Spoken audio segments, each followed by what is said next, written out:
British February 19, 1945. Iwo Jima. Lieutenant Tadashi Yamamoto gripped his pencil with trembling hands as he scrawled his final entry in the battalion log. Words that would have condemned him as a coward had anyone from Imperial Command read them. Our caves are no longer sanctuaries. The Americans have brought demons that breathe fire through steel, and our men are running into enemy bullets rather than face what comes through the darkness. We built our fortress into the mountain itself, and now the mountain has become our tomb.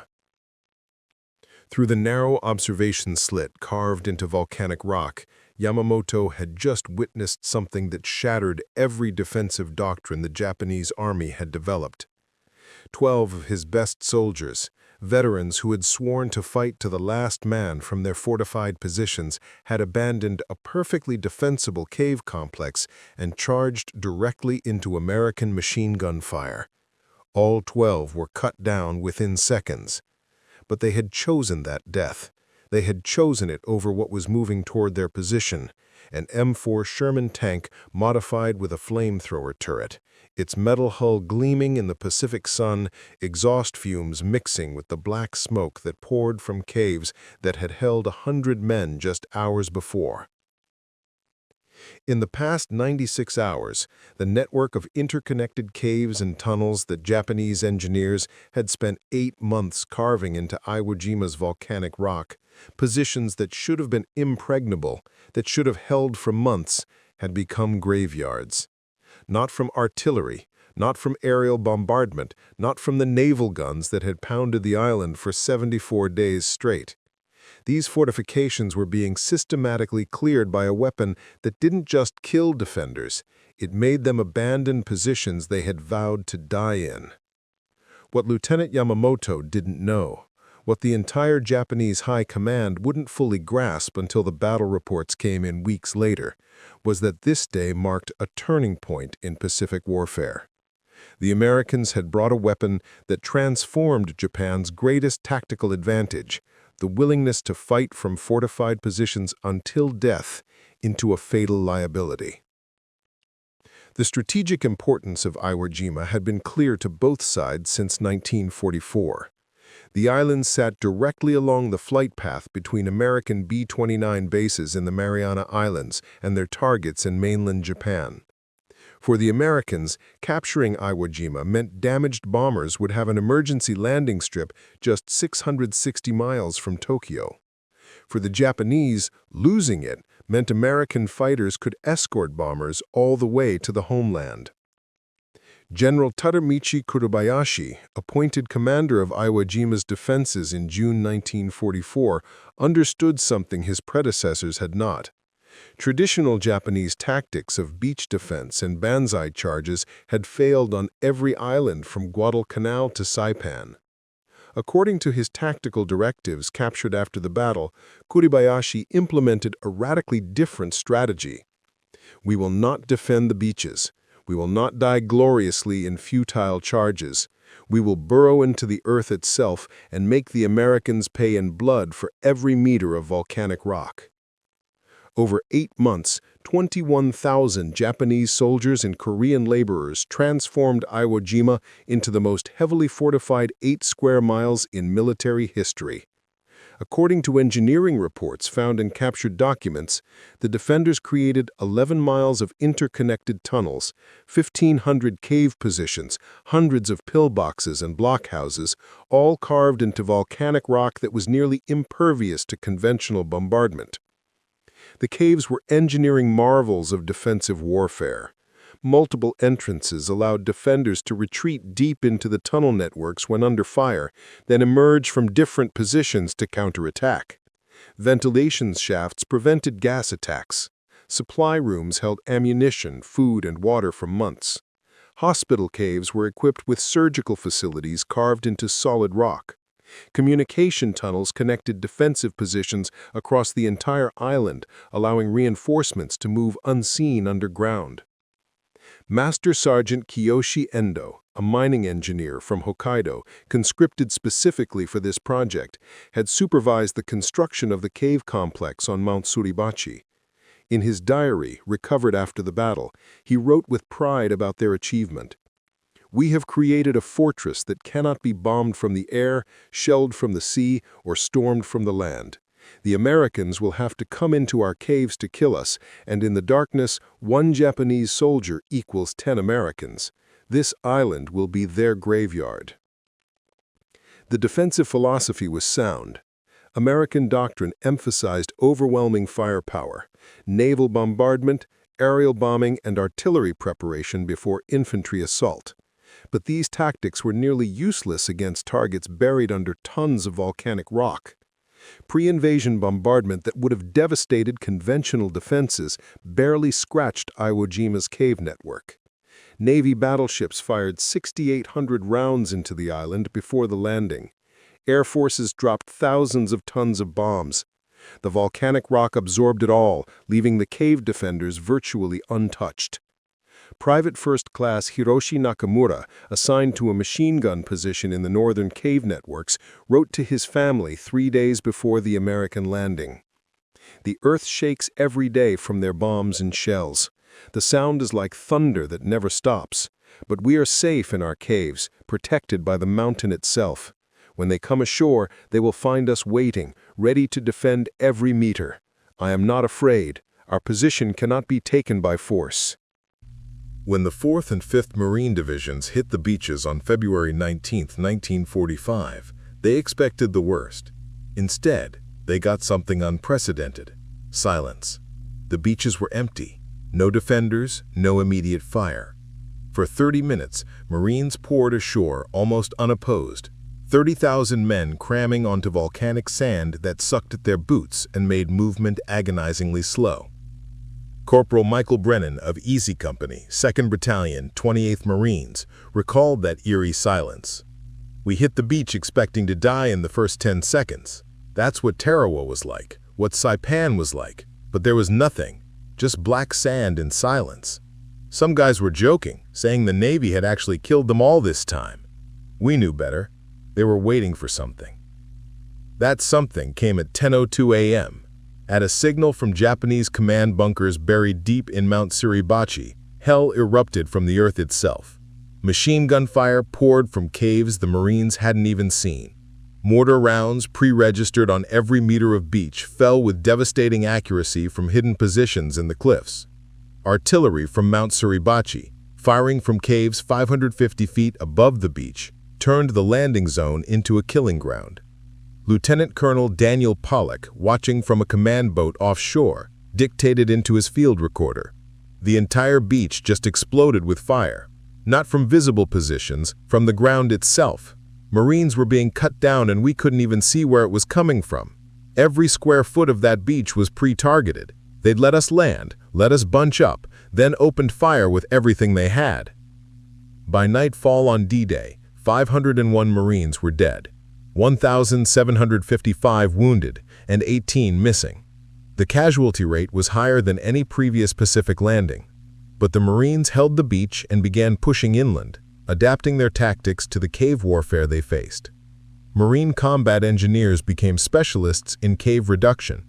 They would approach a cave entrance under covering fire, throw in grenades or satchel charges, then wait to see if defenders emerged. Often they didn't. The caves were too deep, too well protected. So engineers would seal entrances with explosives, entombing defenders alive, or pump in smoke to drive them out. But these methods were slow, dangerous, and only marginally effective. Each cave position could tie down a Marine platoon for hours or even days. Some cave complexes had 10 or more entrances spread across hundreds of yards. Seal one, and defenders would fire from another. The interconnected tunnel networks meant Japanese troops could retreat deep underground, then emerge elsewhere to counterattack. Sergeant James O'Malley, a demolitions expert with the 5th Engineer Battalion, described the frustration. "We'd blow an entrance, think we'd cleared it, then an hour later Marines would get shot from that same position. The bastards had tunnels behind tunnels. We couldn't tell how deep they went or where they connected. It was like fighting an enemy that could disappear into the earth and pop up anywhere they wanted to." By the third day, Marine casualties exceeded 2,500 killed and wounded. At this rate, according to V Amphibious Corps staff calculations, taking the entire island would require 8 to 10 weeks and cost 40,000 casualties, more than the entire landing force. But the Marines were pushing forward, meter by bloody meter, collapsing caves one at a time through sheer determination and American firepower superiority. What changed everything arrived on D+2, February 21st.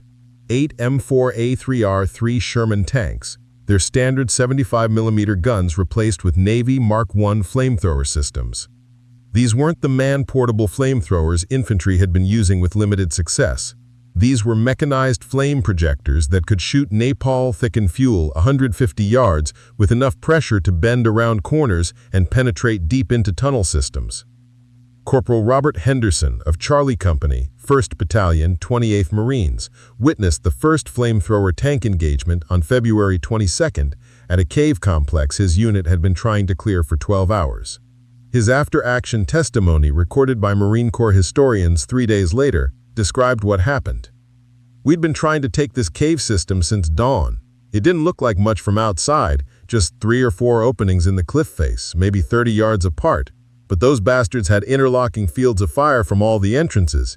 Every time we got close, they'd cut us down from a different position. We threw grenades, fired bazookas into the openings, even tried to collapse the main entrance with satchel charges. Nothing worked. They just kept shooting from different holes in that network. We'd lost 11 men trying to get close enough to do anything, and we weren't any closer than when we started at 0600. Lieutenant Barnes was about to call for artillery, but we all knew that wouldn't do shit, excuse my language. We'd seen battleship shells bounce off that volcanic rock. Then the Sherman comes rumbling up around 1400 hours, and at first we thought it was going to be worthless. We'd seen plenty of Shermans get knocked out by Japanese anti-tank guns, and this one didn't even have its main gun. Just this weird nozzle on the turret where the 75mm should be, and some kind of armored tanks on the back. The tank commander, a sergeant named Mueller, stuck his head out of the turret and yelled for us to pull back at least 50 yards and stay low. We didn't argue. We were happy to get away from those cave entrances. Mueller buttoned up, and that Sherman moved to about 30 yards from the main cave entrance. 30 yards. Closer than any of us had gotten without getting shot. Then that thing just opened up. I'd seen flamethrowers before. We had infantry guys with backpack models trying to use them in caves, but nothing like this. A jet of flame, maybe 4 feet across, shot out of that nozzle like a liquid lance. The noise was unbelievable, this roaring, hissing whoosh that you felt in your chest, like standing next to a blast furnace. The flame went into that cave entrance and just kept going, bending into the tunnel like it had a mind of its own, filling the darkness with orange fire. The Sherman held the flame for maybe 10 seconds on that first burst. 10 seconds that felt like an hour. Black smoke started pouring out of the other cave entrances we'd been taking fire from, entrances 30, 40 yards away from where the flame went in. We realized then that all those openings were connected underground. What happened next, I'll never forget. Japanese soldiers started coming out of exits we didn't even know existed. 4 guys from a crack in the rocks we'd thought was just a shadow. 3 more from a hole 50 yards up the cliff. Some of them were on fire, their uniforms burning. All of them were coughing, gasping, stumbling like they were drunk. They weren't fighting. They weren't even carrying their weapons. They were just trying to get away from whatever was in those tunnels, trying to breathe. We didn't even have to shoot most of them. They just collapsed from the heat or the smoke or whatever that fire did to their lungs. The ones that made it more than 10 yards from the cave, we took prisoner. First prisoners we'd taken all day. They were so messed up they couldn't resist even if they'd wanted to. The M4A3R3 Zippo tank, as Marines nicknamed it after the famous lighter, represented a quantum leap in flamethrower technology. According to technical specifications from the Chemical Warfare Service, the Navy Mark I system carried 290 gallons of napalm fuel in armored tanks mounted where the Sherman's ammunition storage would normally be. The pressure system, powered by compressed nitrogen cylinders, could maintain a 150-yard range for 60 one-second bursts, or sustain a continuous flame for approximately 80 seconds total. But the dry specifications didn't capture the true terror of this weapon. The napalm mixture, thickened with aluminum soaps and other additives, stuck to everything it touched: rock, steel, concrete, human flesh. It burned at temperatures exceeding 1,800 degrees Fahrenheit, hot enough to melt steel and certainly hot enough to consume human tissue in seconds. More importantly for cave warfare, it consumed oxygen at a catastrophic rate. Captain James Vetter of the Chemical Warfare Service, who had helped develop the system at the Edgewood Arsenal testing facility, explained the physics in his technical report submitted to the War Department. The primary lethality mechanism in confined spaces isn't the flame itself, though direct contact is certainly fatal. It's the rapid oxygen depletion and toxic gas generation in enclosed spaces. When 290 gallons of napalm ignites in a confined cave system, it creates a firestorm that sucks oxygen from every connected tunnel and chamber, while simultaneously producing massive quantities of carbon monoxide and carbon dioxide. Personnel don't need to be in the direct flame path to die. The combustion process creates a powerful vacuum effect, pulling fresh air from tunnel openings towards the flame while pushing superheated gases, smoke, and toxic combustion products deeper into the tunnel networks. Temperature in connected chambers can reach 400 to 500 degrees Fahrenheit, even hundreds of feet from the flame source, enough to cause severe burns to exposed skin and catastrophic damage to the respiratory system. The psychological impact was even more devastating than the physical effects. Japanese defensive doctrine, refined through years of brutal Pacific warfare, emphasized stoic endurance and the acceptance of death in service to the emperor. Soldiers were trained to endure artillery bombardment in their positions, to charge through machine gun fire without hesitation, to die honorably in combat rather than surrender. The entire military culture was built around facing death with courage and discipline. But the flamethrower tank presented something outside their psychological preparation, a death by fire and suffocation in absolute darkness, burning alive or choking on smoke in tunnels they couldn't escape.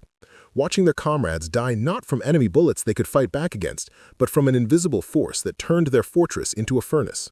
It was a death that allowed no honor, no courage, no meaningful resistance, only panic, pain, and the choice to abandon positions they had sworn to defend.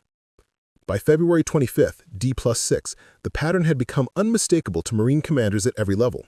Infantry units equipped with flamethrower tank support were advancing 3 to 4 times faster than units relying on conventional tactics. More significantly, Japanese defenders were abandoning positions that, by every military logic, should have required days of fighting to reduce. Lieutenant Colonel Justice Chambers, commanding the 3rd Battalion, 25th Marines, noted in his command diary entry for February 25th, "The flame tanks have created a psychological effect that exceeds their tactical value, as significant as that is.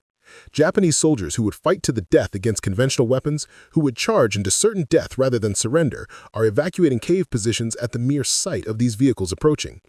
We've observed defenders abandoning prepared positions before the flame tanks even deploy, simply because they've seen or heard what these weapons do to adjacent cave systems. This morning, a cave complex that had pinned down Fox Company for 2 days emptied itself when a flame tank moved into position 100 yards away.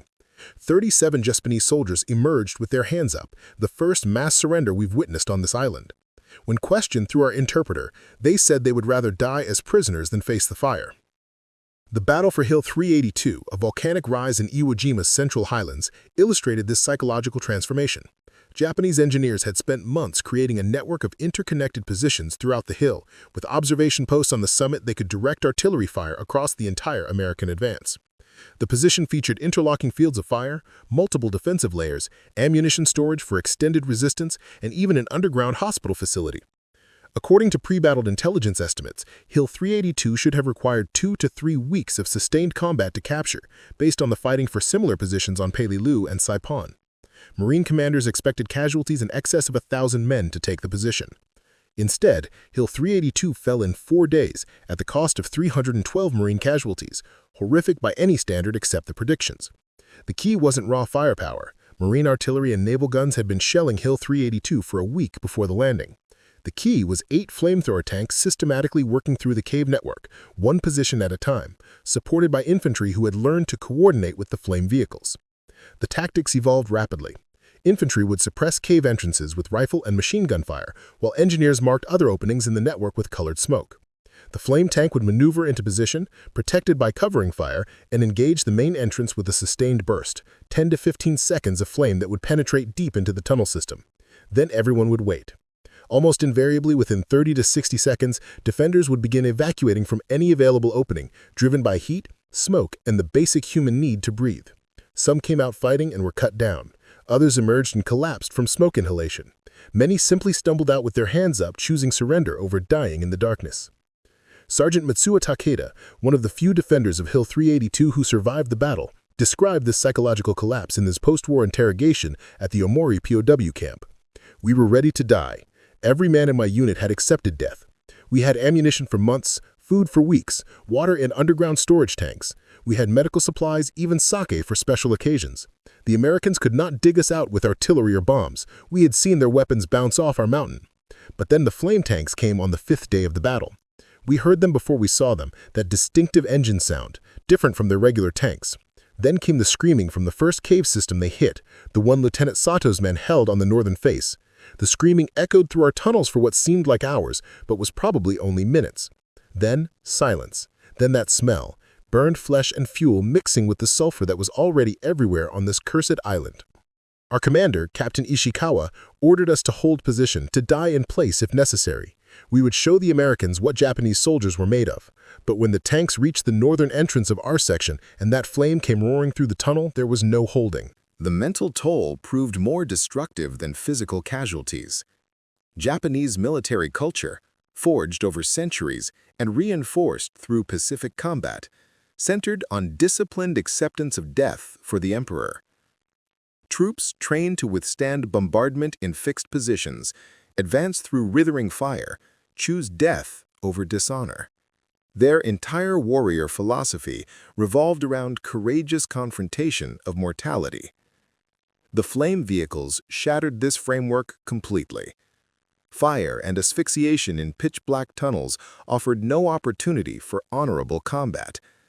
Defenders watched comrades perish not from enemy rounds they could return, but from atmospheric forces that transformed protective rock into superheated ovens.